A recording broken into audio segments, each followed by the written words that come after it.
I am Carl Langston. I was 41 and was married for 15 years when this took place. I am an electronics specialist. I do some installs, but I am mostly a troubleshooting and repair guy. I got lucky with some software I wrote and some gadgets I patented, so I am set for the money, but much too young to retire. I fell into this opportunity to buy the company that I was working at. I am a silent owner and have a CEO and CFO who are sworn to secrecy, so even my wife did not know about that. I had been owner of the business for 8 years when I heard about a device that would allow your home computer to be your answering machine. As a troubleshooter, I had to test it, so I set it up at my house, on my home phone. I found the device had a bug that actually worked to my advantage. I met Linda after I got out of the Army.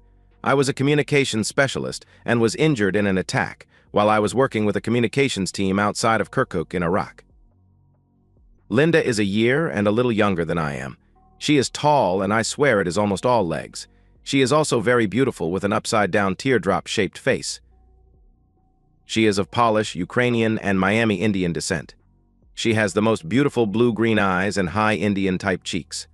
As I have described, she is an exotic knockout. She was 22 when I met her, fresh out of college and trying to get out on her own. I did not know it at the time I met her, but she was not only a virgin but had only been on a couple of dates and had not had a serious boyfriend since her junior year at the local Catholic high school. We met at a recruiting seminar that was held locally. The company I was investigating was looking for the head of their communications department and had asked me to come back in 45 minutes to talk to their president, as the position was considered one of management. I went to get something to eat at the food booth and Linda was in front of me. When she ordered, I could see that it was way more than she could carry, so I offered to help her if she would wait for my order. She did, and I carried the things back to the table she was sharing with 2 other young ladies. She thanked me and asked if I would join them. I agreed, and we sat and talked until I had to leave for my appointment. I got Linda's phone number and said I would call her that evening to find out how her job hunt went. After talking to the man about his position, something seemed off about the job. The duties he described were more like industrial espionage than communications. I declined, and 3 months later that company imploded when they tried to sell some trade secrets from a Fortune 500 company in the aerospace industry. The man I talked to was convicted and spent some time in Club Fed. I found a different company later that day and was hired to just streamline and run their communications and networks. That evening I called Linda, and she was surprised and pleased I called because, as she said, a lot of the jerks that say they will call were put off by some signals I must be sending out.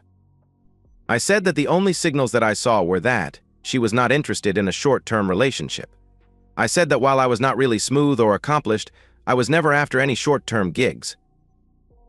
I asked how her job search went, and she said she had 3 good possibilities. I told her that I was hired by a company and would start in 3 weeks.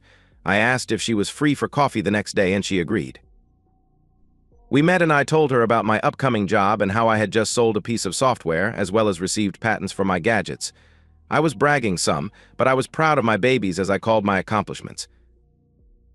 I asked about her possibilities and found out that she had interviewed with the shady company, but did not get a negative vibe about them. She also interviewed at 2 local banks. One was for a trust officer to handle 2 charitable trusts, and the other was for a loan officer in their commercial loan department. She said she really wanted the trust position, and luckily she got it. We dated for a year, and I asked her to marry me, and she said yes. We were married a year later. But in between, we ran into a few minor problems. I am a person who takes my word as a bond, and someone at the bank talked Linda into insisting on a prenuptial agreement. She had been told to protect herself in case of my adultery. I blew my stack. I screamed and ranted about her lack of trust, and said, in a very loud voice, "Fine, write your goddamned paper, but I will get my attorney to write one also, and we will decide between us whose is most fair. And I will not sign a prenup that allows you to have any of my business interests or income from my pre-marriage inventions or software products." She started crying, and I just left. A week later, I got a knock on my apartment door, and she was standing there and handed me an envelope and my engagement ring. The envelope contained the suggested prenup and a note that was short and very hard for me to read. It said, "Carl, I haven't told you everything about me. I have a trust fund that, while not huge, is a lot for me. I will receive it when I turn 25 or get married, whichever is first. The person I work with, Jack Sampson, is at the bank and the one who suggested the prenup. He is also the administrator of my trust. I was told the prenup was to protect me. It is not a question of trust. I love you and want to marry you. I know in my heart you would not hurt me, but my mind says that I must protect myself. I am returning the engagement ring until you either sign the prenup, suggest one of your own for negotiation, or call me and tell me to eat shit and die. I love you and find that this is making me very sad. Please decide quickly. Love with all my heart and soul. Linda. I put the note aside and looked at the prenup. While I did not understand all of the legalese, I could see it really did protect her. But if we were to get a divorce, I would take it in the ass. I was furious. The next day, I called my lawyer and went to him with the prenup. I told him I wanted him to write 2 prenups up. I wanted the first one to be as one-sided as the one she gave me, and the other to protect both my premarital assets and her trust fund. I told him to be fair, but to include a death penalty for all post-nuptials joint assets if there is adultery on either side. I explained that I would show her the unfair one, and after she got done ranting, I would tell her I would sign the fair one. I got the papers about 3 days later and laughed at the unfair one. It just screamed, "I don't trust you, so you will be screwed if we divorce." I thought the fair one was okay, but I still did not like it. Because of the way Linda acted when she gave me the notes and papers, I thought turnabout was fair play. I wrote her this note. "Linda, I won't tell you to eat shit and die, but here is a prenup my lawyer wrote to protect me. I must tell you it is as one-sided as the one you gave me. That one I used to start a fire in the backyard for a couple of the neighbors' boys who were camping out. Your words and actions show me how little you trust me, and so if you want to marry me, you need to sign my prenup. Let me know if you want to negotiate a fair prenup or eat shit and die. I love you and want to marry you, but I will not be mistrusted until I show you I can't be trusted. You can have the ring back easily. All you need to do is show you trust me. I do not like the prenup idea, but will sign a fair one. If I don't hear from you before I start my job, I will move on. Otherwise, the ring is still here when you want to claim it. I do love you. Carl." A couple of days later, I received a screaming phone call from Linda, and I just let her rant about what a selfish bastard I was and I could go to hell before she would sign that. She said it was so bad she wouldn't wrap garbage in it. I started laughing and she started crying. I waited until she calmed down and said, "Now you know how I felt. If you want a prenup so damn bad, I have one you can give to your lawyer or advisor to look at, and we can use it as a start. Be very aware that your lack of trust caused me to insist on an adultery penalty for either side. Do we go on or do I eat shit and die?" Linda started laughing and said, "You would probably ask for horseradish as a seasoning, you prick. If I didn't love you so much, I would come over there and kick your ass. Send me a copy and we can see how it goes. I love you," and she hung the phone up. Her lawyer agreed with almost everything but added a clause for spousal maintenance of $10,000 a year for the non-requesting spouse. I agreed to that and she got the ring back. We were married, and I switched jobs to head repairer and troubleshooter in the company until the purchase opportunity came up. That was after we had been married for about 6 years. I worked hard, and while I am not a great romantic, nor a culture vulture, I bought flowers for her just because and took her to concerts and plays. We also went dancing, and once or twice a year we went bar hopping. I found I liked alcohol way too much and quit drinking. I still did all of the other stuff and didn't stop Linda from having a drink even at the house. On our vacations and long weekends, we took trips all over the country. Life seemed good and Linda did not seem to complain, so I thought all was well. Our sex life was pretty much an equal exploration. I had only been sexually active with 2 girls in high school, and they were in missionary or reverse cowgirl only. Linda was a virgin and was very sexually curious. We found some sexual position books and used them in our explorations. She loved cowgirl and sitting on my lap face-to-face or front to back. She really loved sex under the stars and in a car. It was funny because I got a minivan and had it modified as soon as they came out. Somehow, we never managed to have children and we did not talk about having them. As in all relationships, the sex slowed down as time went on, and we went from almost every night to 2 or 3 times a week. I was happy and had nothing to complain about until about 6 months before I heard the phone call. That was when Linda seemed to lose interest in sex of any kind. It took me a couple of months to realize that the only times we were making love was when I noted the time, since the last time. Sometimes even then they were mercy fucks, and Linda was like a dead fish. I had gotten this answering machine gadget and had a spare computer sitting around, so I hooked it up to test it. I found the bug about 6 weeks after installing it. After 5 or 6 calls in any 24-hour period, the device would start recording as soon as the phone was answered. Of course, this tended to suck up hard drive space, so about once a week I would print a list of the phone numbers and length of calls and delete the recordings to clear hard drive space. I had been doing this for about a month when I noticed a lot of 30 to 45-minute calls from 2 different numbers. One of the numbers was from Linda's sister, and the other was unknown. The calls were always from after Linda got home and before I did, 90 minutes or so later.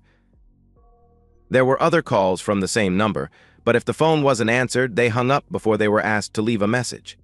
I started saving those calls to a CD and kept them to listen to at a later time. After a particularly hard week, I took a 5-day weekend and started listening to these calls. Most of the ones to Linda's sister were just gossip and mundane stuff.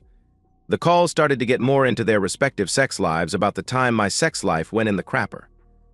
On one of the calls to Linda's sister, Linda admitted to fantasizing about taking a lover. That call was followed by more and more calls. Her sister would say that Linda was so lucky to have a man like me who was turned on by her.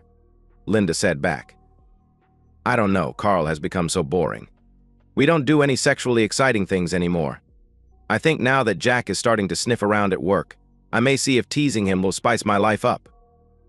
I was furious, but so far it was all fantasy. I listened to a few more, and about 4 weeks later more of the unknown number of calls started. I listened to the first one, and it seemed innocent. It was Jack, and he just wanted to confirm a luncheon with all of the trust officers. They also talked about other work topics. It wasn't until the next week that Jack called and dropped the bomb. He started out with more work stuff and then said, "The trust officer luncheon was a bust, but you were sure a lot of fun afterward. I did not know you had a birthmark there." Now I was extremely angry because Linda has a birthmark on the inside of her left breast that can only be seen when her tits are bare. Even the most immodest bikini covers it. Then the next time I got an opportunity for a mercy fuck, I got a surprise because Linda wanted the lights out and did not want me to go down on her. Both of these were strange actions because the only time we had ever made love in the dark was when we were in the car or outdoors. And the only time Linda did not want me to eat her was when she was on period. I knew she wasn't on her period because it was the week before. I did not know what to think about the lights, so I just stopped and asked what was wrong. Linda said, "Nothing is wrong. I just want the lights out, and I'm not in the mood for oral." Well, by then I had lost my erection and my temper and said, "Jez Louise, now, you're not only cutting down on frequency, but you are also cutting down on positions. No thank you, I'll sleep in my office. That way you can have the dark." I then went and got some bedding and pillows and slept on the day bed in the office. Linda got up with me in the morning with red, swollen eyes and said she was sorry. I didn't let her off that easy. If you value our marriage, you need to understand something. Forsaking all others is not just some simple, flowery wedding thing. They are called vows because they are just that. If you ever cheat on me in word or deed, our marriage is over. Linda's face got white as a sheet, and she ran crying from the room, and I heard the master bathroom door slam shut. I left for work. I stayed in the home office for several more weeks and kept listening to more and more suggestive phone calls, until about 15 days later on one of the calls, Jack said, "You're amazing, and being with you makes me feel incredible. I hope you're still keeping boundaries when it comes to our time together. You're mine, and if he insists, just give him a kiss." I found out the next night why she had wanted the lights out and no oral when I accidentally walked in on a naked Linda in the bathroom after I got home from work. She had shaved bare, something she said she would not do for me. She also had a big hickey on her breast and several on her thighs. She screamed and shouted at me to get out. I told her, "Get your ass dressed and meet me at the kitchen table in 15 minutes, or I will see a lawyer in the morning, and it would not be to make a new will." I went to the office and got the prenup and put it on the kitchen table. 25 minutes Linda came down and started to say, "I can explain." "Not unless it is the truth and nothing else, and why does this prenup mean so little to you? Did you shave for Jack when for more than 10 years you would not for me? Did he complain more than I did about pussy hairs in my teeth? I never put a hickey on you anywhere because I didn't want to destroy the perfection of your body. Did Jack need to mark his territory? By then I was screaming, I suppose you can explain all that and at the same time explain how I'm so boring as you told your sister. I won't be boring and Jack can have you. I am moving out this weekend and you can have all you are entitled to. Oh, wait, by the terms of the prenup you get nothing, so you have to move out. I will sleep in the office until the weekend, and if you haven't moved your clothes out by then, they will make a good bonfire." Linda fainted, and I walked around her and got some juice and a salad out of the fridge, and sat at the table waiting for her to come around. When she came to, I was eating, and she looked at me and opened her mouth to speak, and all that came out was a squeak. She ran from the room to the master bedroom, and I heard the door lock. I finished eating, cleaned up, and went back to the bedroom. I knocked on the door, and when Linda did not open it, I got out a bent paperclip that I had stashed above the door just because one of the neighbor kids locked himself in the bathroom and panicked. I unlocked the door and started opening her side of the dresser. Linda asked what I was doing in there after she locked the door. I laughed at her and said, "It is my house now, and you are going to the guest room or out of the house, her choice." I also said that she would need to take a cab if she left, because I was canceling the lease on her car. Linda asked why I was being such a bastard. I looked at her and said, "Just look in the mirror at the marks on your body and remember our discussion about trust and the fight over the prenup." I added, "I heard your fuck buddy praising the feeling of putting his banana up you. You never let me do that, you stupid slut." I waited for a second to see if she had a comeback. After closing her mouth, she sighed and slowly walked out of the bedroom, and I heard the guest room door close. Linda left for work the next morning, and I called my office and told them that I had some important personal problems that I had to take care of and that I would not be in for the rest of the week. I then called a private investigator that our company used for periodic employee checks and internal investigations. They said they had a division that does that work, but wanted to know how serious I was about what I wanted. I said what I really wanted was for my wife to not be cheating, but she is, so go do everything legal that you can to prove it. I told him I had several hours of phone conversations between the lovers, but he did not know he was being recorded. So I didn't think I could use them. My next call was to my lawyer, and he said he would start the paperwork and have her served when I gave the word. I asked if he thought that the bank might have a non-fraternization policy. He thought they would. Then I told him that the man she was cheating with also controlled her trust fund. He just about jumped for joy at hearing that, as that was a big breach of fiduciary responsibility. I also thought that I had met his wife at one of the few bank-sponsored events that we went to. He said that I had made him a richer man today, and we closed our call. I then called the security company that runs the alarm system and entry security to all of the doors and windows in the house. They said that if I gave them a new security code, they would enter it and all the locks would change immediately. I did, and they did. Now all I had to do was call Linda and tell her that she was not to come into the house without ringing the doorbell. I did, and she went nuts. "Too bad, so sad," I said and hung up. Next, I called the bank and informed them that I wanted all of the accounts closed as I would be transferring them to another bank. The person I talked to asked me to hold for a minute as the amounts were such that she was not authorized to do that. Next, an officious asshole came on and demanded to know why I wanted to close out the accounts. I told him that it was none of his business why, and then I said, "I just have a wild hair up my ass and decided to move my accounts to a more reputable bank." That sort of shut him up for a second or two, and he said that the accounts would be closed and I could sign the paperwork and pick up the check that afternoon. I thanked him and set an appointment for 1:30 p.m. I called my broker and had Linda removed from all of my accounts and asked that I be removed from all of hers. I called the lawyer back and asked if there was a way to sue any and all parties at the bank and destroy this Jack person. He said it was in the works. I then told him about the recordings and he agreed that we could not use them in court. But if we get countersued, then they would be bargaining material. I called the leasing company and asked what the buyout was for Linda's car. When I found out how little it was, I bought it. I may be angry, but I decided that maybe a little compassion would soothe some of her anger. Linda moved in with her sister that weekend, and when her sister tried to give me a load of shit about what I was doing, I ripped Linda's blouse up and showed her the hickey. I said there are more on the inside of her legs and I haven't had sex with her in almost a month. That stopped that in a big hurry.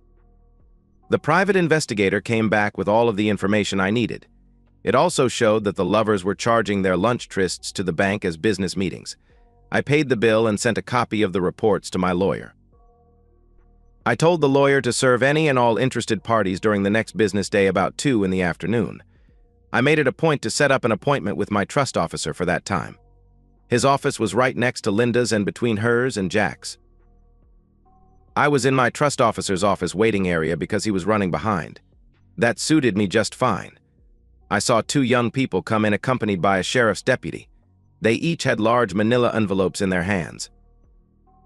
The first office they went into was down the hall a little way, and I assumed it was the supervising trust officer's office. There was not much of a response to that, but the next office was Jack's. He yelled, "He can't do that." Then he ran from his office to go see Linda. He saw me sitting there and gave a screech and ran up and punched me. I wasn't ready, and the punch was powerful and it knocked me out for a couple of seconds. When I came to, Jack was in handcuffs, and the deputy was looking at me to see if I was okay. He asked what I did to piss the guy off so much that he would attack me. I told him to ask the lady in the next office they were going to. I then told him to charge Jack with whatever was correct, and I would sign the complaint. I then called my lawyer and gave him the update. He giggled like a schoolgirl and said, "Thanks for the yacht. Now it won't matter if the bank has a policy or not. An officer of the bank attacked a customer on bank property during business hours. How do you feel about owning a branch or 10 of that bank?" I half laughed and said, "The fireworks are over, now the waterworks will start. They are going into Linda's office as we speak. Send me the bill when all is said and done." He came back with, "Hell, by the time we're done, one of the provisions I will insist on is the bank pay my bill. I'll let you go, but keep me informed." Then he hung up. Linda did not scream or yell, and I didn't hear any crying, so maybe she was expecting it. When I got home, I had several calls on the new answering machine, and my cell phone had several voicemails from Linda. The answering machine calls were from people at the bank asking to talk about the lawsuits. I deleted the voicemails. I then called Linda's sister and asked her to let Linda know that I would not talk to her unless it was in my lawyer's office. I did get an interesting call from my private investigator. It seems that the state's attorney general's office has begun an investigation into Jack's possible looting of several trust funds. One of them was Linda's. He said the schmuck was seducing her to keep her in the dark. Jack has been arrested on grand theft and embezzlement charges, as well as breach of trust charges. Linda's trust was almost empty. When she found out, she sued the bank. Between the 2 of us and our lawyers, we got high 7 figures each from the bank, and Linda's trust was restored. She wanted reconciliation, but I just handed her a jar of horseradish. And that's the end of today's story. If you enjoyed it, please give this video a thumbs up and drop a comment below. Your support helps the algorithm push my content further. If you're new to the channel, don't forget to hit that subscribe button.